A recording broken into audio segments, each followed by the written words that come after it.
Good evening, everyone. Today is Monday, the 23rd of March 2020, and I want to start by sharing an apology with you.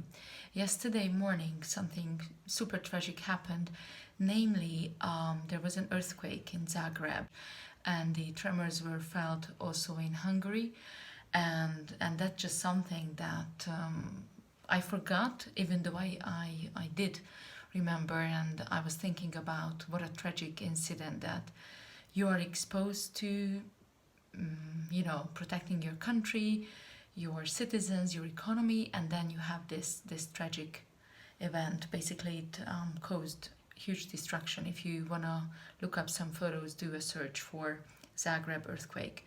And I also want to mention, to give it justice, the Lassa fever, I think, which has not been given proper room to discuss, that Nigeria is fighting with. They fight it every year, but this year has been particularly heavy on the country in terms of death toll, and it's widespread.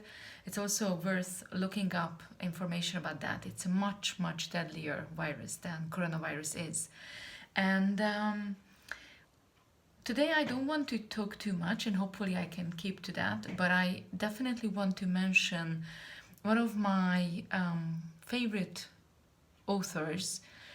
Some people call him overly commonplace, but Yuval Harari recently gave an interview on Israeli television where he was asked about his take on the most recent developments in the world.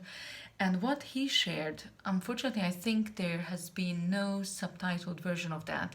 As soon as it comes out, I will share that with you. But I think the biggest concern that he did share is that people are entering into a situation now by the government where there would be no way backward or out of the situation. And what do I mean by that? He argues that if certain measures are introduced to track, for example, contact people that have come into contact with other people, or also your health figures and data in terms of, let's say, a bracelet or a smartwatch that can track your temperature as well as your pulses and all sorts of other things. So we might end up in a situation of getting exposed to our personal data and certain measures that were introduced because of the emergency in place that afterwards cannot be basically reinstituted, so to say, or taken out to get the old system back.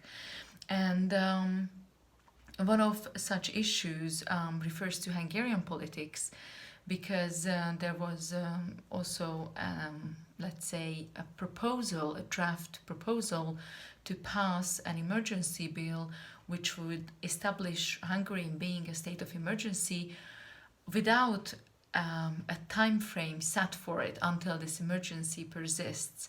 So basically what Harari is drawing our attention to is that this new era might end the world as we know it.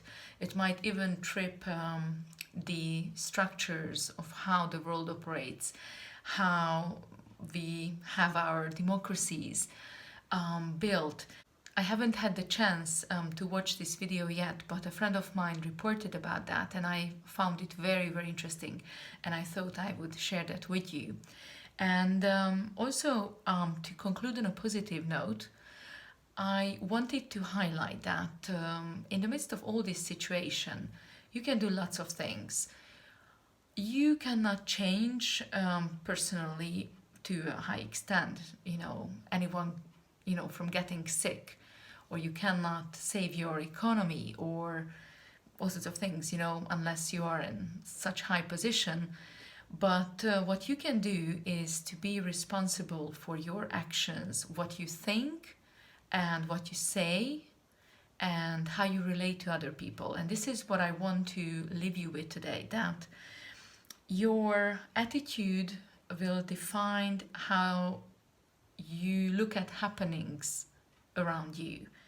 When you have an outlook that is positive, it's not only good for your own mental and physical health, but also it will influence your immediate environment in a positive sense. And if you share something on social media or you interact by email with your clients or with your partners, you will also be able to spread the good news of actually, you being a positive person, you being proactive, you can influence others. And the last one is your actions.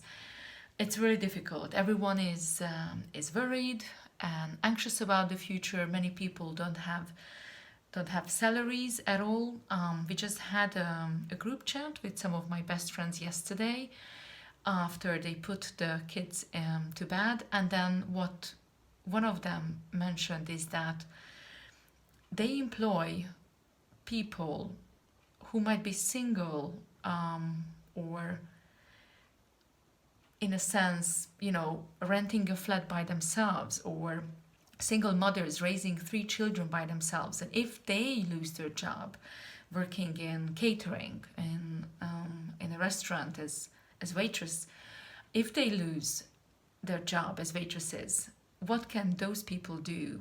Where would they get the resources or the capacity to cope? So I believe that we will have lots of initiatives to cooperate and to help others.